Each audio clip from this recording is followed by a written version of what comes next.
Welcome back, YouTube. Hope you all are having a fantastic day out there, night, wherever it is you are in the world. We got a good one for you here today. Now, there's several things we need to cover in a short amount of time, so I want to get straight into it, guys. If you like XRP XLM content and talking about digital assets while getting updated, drop an X in the comment section. Click that like button. I really do appreciate your support. And we got a sponsor today as well. Let's get straight into this, guys. ISO 20022. Let's do it. It says tokenization can make traditional money markets funds really interesting. Why do you see this as exciting for your market? Well, thanks, Ami. So it's strange to be excited about a product that was invented in 1971, which is when money market funds were invented, and they are the original stablecoin. If you really think of predating blockchain, crypto markets, etc., people wanted a full yield-bearing $1 equals $1 asset because at the time banks were prohibited from paying what I would call the market rate of interest. Now you have money market funds that pay, what we consider the money market rate of interest, but they sit on legacy security rails, which means they have a lot of great features. You get your 5+% in dollars, etc., but you can only redeem at the end of the day through your securities account. Then the next day the cash hits your account, and then you have to do something you want to do with the cash, buy securities, wire it out, etc. So it's on an inefficient rail. It's on a legacy rail. So when we take a product that is as old as a money market fund and put it on a modern rail, we can do all of the things that Graham was describing. Things like encumber it. Things like, I can get interest all the way up until the point that I need to make payroll 30 minutes from now. And then I can sell it in a secondary market transaction or redeem it. And I can create that kind of cash efficiency. Now, again, if interest rates are zero forever, very difficult, but my personal view, and I've spent quite a long time in macro and markets, it's very unlikely we're going back to zero interest rates anytime soon. So we're really taking a product that had these great features invented before I was born and now moving it onto a modern rail and unlocking more features, which will add to the value of money market funds. The future is upon us. Chad Steingraber, day 210. Anyone can make up a company utilizing the XRPL, the XRP ledger, right? By issuing stablecoin and beginning ramping on and off any currency or any asset. No permission is needed. A complete open system that anyone can use to move value in even the most exotic corridors. XRP. Let's take a listen. This is the part I've never quite got my head around. For this to work, you almost need like a local market maker who's going to sit there and be willing to hold those XRP and move in and out of pesos or whatever exotic currency. Like you often cite the Philippines is another one. What are these companies? Like, it's sort of like, yes, that would work if these companies existed, but do they even exist? So this is one of the very interesting things. Like, if you had to go out and recruit somebody to do that, it would be very difficult. You'd have to pay them to do it, because why would they do it if not that someone was paying them? But because these systems are completely open, and I think this is one of the most important things that distinguishes us from our competitors, is sort of why would I use a digital asset? These systems are completely open. XRP is available to anybody. You don't need to agree with anybody to use it or hold it. And so if you have somebody who has a counterflow, like you have someone who has a bunch of grocery stores in Mexico and he's paying 6% to move his Mexican pesos into the United States, he can just offer that liquidity. And what we've discovered, and honestly, I was surprised at this, like we had plans ready to pay people to make markets if that was necessary, and it has not been. What's happened is that people who have counterflows or people who have the ability to settle internationally have found these open marketplaces for the services that they offer. And what you get is you get a kind of netting. So typically you could only net inside a closed ecosystem, but these ecosystems are completely open and they can net. So people who are moving in one direction find people who are moving in the other direction, people with counterflows find each other.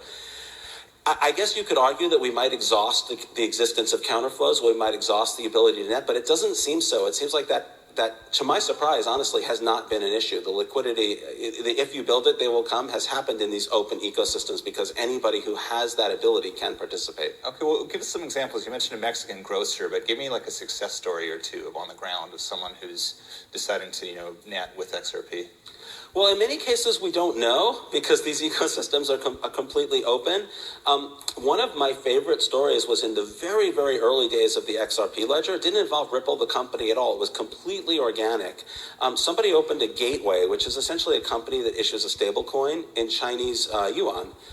And there were remittance flows just immediately. There were flows in both directions. I think part of it might have been capital controls. People who really wanted to get money out of China were counterflows to the remittance flows, and they just found each other.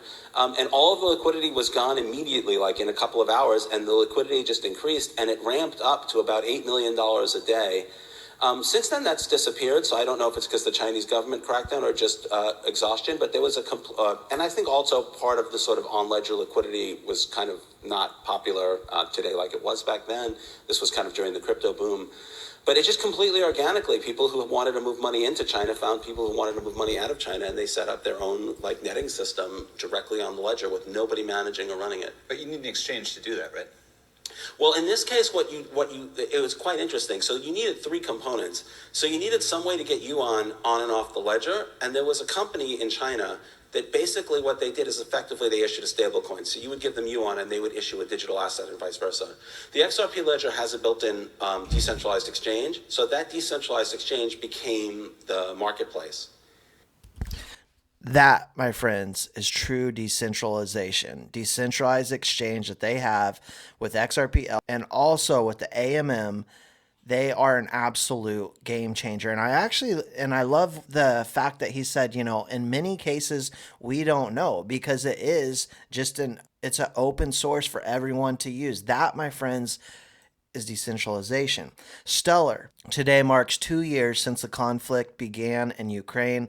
As we reflect on the anniversary, we remain steadfast in our support for the people and government of Ukraine and proud of the work the UNCHR, which is the United Nations, right, and which they have been delivering aid throughout the country through Stellar Aid. Assist using the Stellar blockchain, USDC, and MoneyGram, guys. Now listen here. Swift Chainlink collaboration revealed about the future of finance. More recently, the experiment that we did last year with over a dozen institutions and Chainlink was really focused on how can we allow the Swift community to leverage all of the existing infrastructure that we have in place today around Swift connectivity, messaging standards, etc., to be able to start to interact with this kind of new tokenized ecosystem in a way that doesn't require them to invest in entirely parallel infrastructure. So I think one of the key challenges is there's a lot of different blockchain networks or DLT platforms that are out there in the market today. But the challenge that institutions have is understanding which ones they need to connect to, which ones will still be around in a number of years. How do you mitigate the risk and the actual cost and overhead and complexity of connecting to all these different chains? And so we heard a lot of questions from our institutions saying, we have all this massive investment built up in Swift. How can we leverage that to start to access these ecosystems? And so that really was the kind of foundation for the experiment that we ran last year, which effectively had us partner with Chainlink as a technical partner to allow our institutions to send standing Swift messages, do a kind of a translation into message requirements that are necessary for these different blockchain networks. And between Swift and Chainlink, having joint orchestration to settle transactions across different types of blockchain networks, whether they're public or private chains. And really what this kind of demonstrated beyond just the technical feasibility of doing so was that there's a kind of a much quicker path that's possible to enabling adoption of tokenized assets. And so tokenized assets is the way of the future. What I do want to say about this real quickly with Chainlink, this is not going to be a winner take all game, guys. And I like to tell people the world of finance is vast and it's not going to be a winner take all in this game. I don't believe Swift is going to fully go away. You may see that though. But what we are seeing is them working with others like Chainlink to enhance and allow their rails, their systems to work more efficiently. And so with that, is Chainlink a competitor of Ripple's? Yeah, in a sense. But when you have a world of finance that's in the quadrillions, what you will see is several payment solutions. You will see several networks working throughout the world to connect individuals in a decentralized manner. Just like how people say, is Stellar a direct competitor of Ripple. Well, yeah, you could look at it in that sense, but not really, right? Their systems work, their networks work similar, but you have people, you have companies here like Franklin Templeton, Circle, Wisdom Tree, big corporations that have decided to use Stellar to do their tokenization of assets, right? And at this point in time, Stellar actually has the most tokenized assets on any of the blockchains out there. However, there's so many big international banks and corporations that are going to want to do this, like HSBC, right? The seventh biggest international bank in the world who's working with Ripple. So again, we have to get it out of our heads and stay away from the tribalism of this crypto is better than that crypto when there's room for a lot of the blue chips out there. Now, a quick word from my sponsor before we move on here. We were lucky enough to get a sponsor for today's show, guys. This is a P2P game where you are just trading up or down coin. And interestingly enough, this was built on Polygon, so you fund it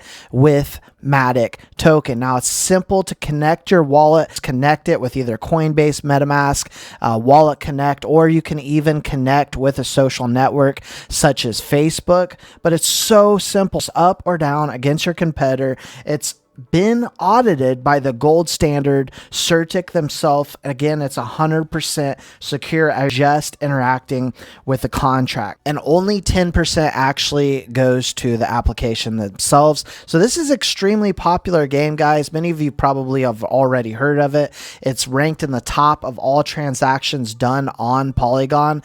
There's a weekly jackpot. There's a monthly jackpot. Real quickly, I'll show you this in the history here. But you can win some pretty big prizes, 950 right here. And then there's a monthly jackpot, which you can hit that's plus 5,000 monthly tickets, over 13K right here. Let's take a quick look at the history. But look at this, 1,500. 3,800, 6,900, 2,300, 740.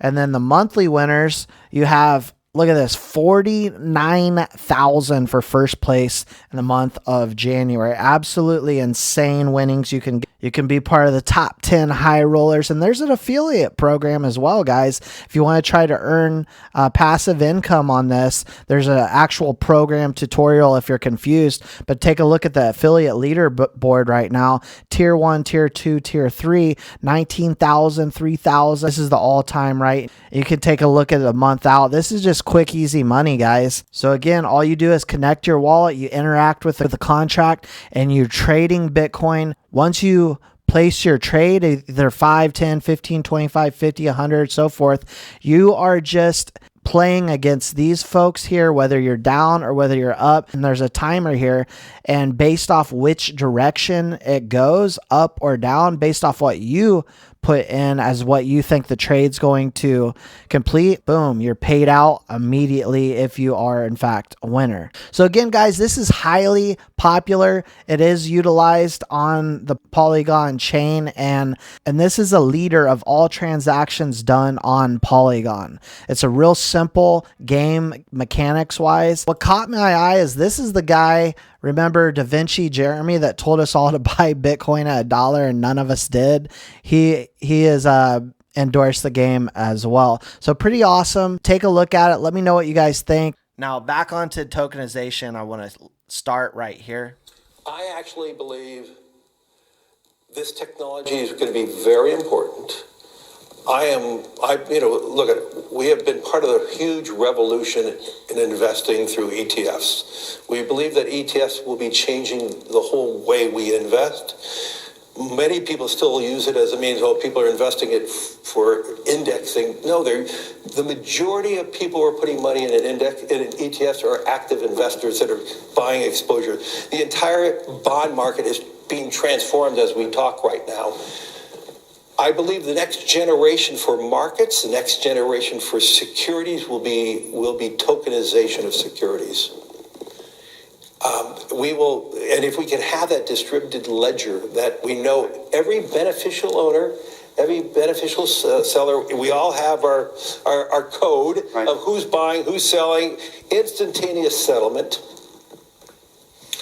And think about it, it changes the whole ecosystem. And so tell me you work with Ripple without telling me you work with Ripple, as well as the BRICS nations that we know have been in talks with Ripple. 30 new countries prepared to join the BRICS in 2024.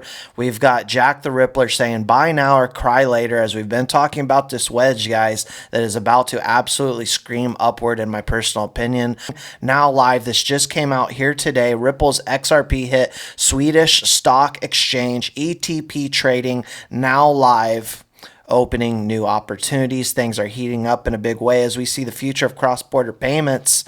The present and future of cross-border payments. 69%, guys, of cross-border revenues come from business to business. Ripple and Stellar will be a big part of that when we talk wholesale and resell payments, as it is happening right now. As we've got Brian Brooks, managing partner of Valor Capital Group, says Ripple isn't seeking to replace the US dollar, rather it aims to transform the value transmission system. Hence, its price is as relevant as Google's volatility was in its early days. Listen closely. So the point that I always try and tell people is, the biggest issue that I always try and focus on is cryptocurrencies are really not about currency. And the biggest misunderstanding of this whole discussion is the belief that if crypto is not doing a great job of replacing the US dollar, then crypto is failing in its mission. And what I think we'll talk about a little bit today is the idea that most of crypto is about replacing the centralized banking system with networks that allow user control versus bank CEO control. The crypto assets that have prices are more like internet stocks. It's more like you bet on Google if you think there's going to be high internet traffic, and you short Google if you think people are going to go back to the post office, right? But it's not that Ethereum or Ripple or anything else is trying to replace the US dollar. It's trying to replace a system of transmitting value.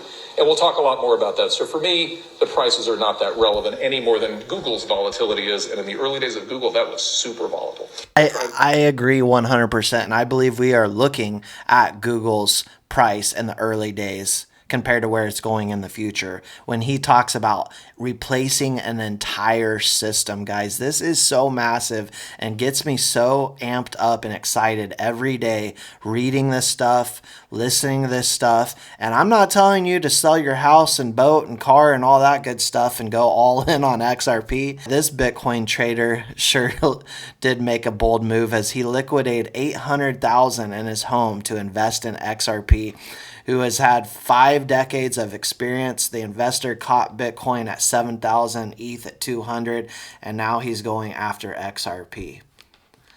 I'm more bullish than ever. I know many of you are as well. If you like XRP and XLM content, drop those X's, click those like buttons. Don't forget to turn on the notification bells, guys. I know a few weeks ago, I was being shadow banned. And also, guys, I'm going to drop a link and a pinned comment below with our new Telegram, which will be free to all of you. It's called Team X, and you can come there, talk to like-minded individuals. Free. It is absolutely free.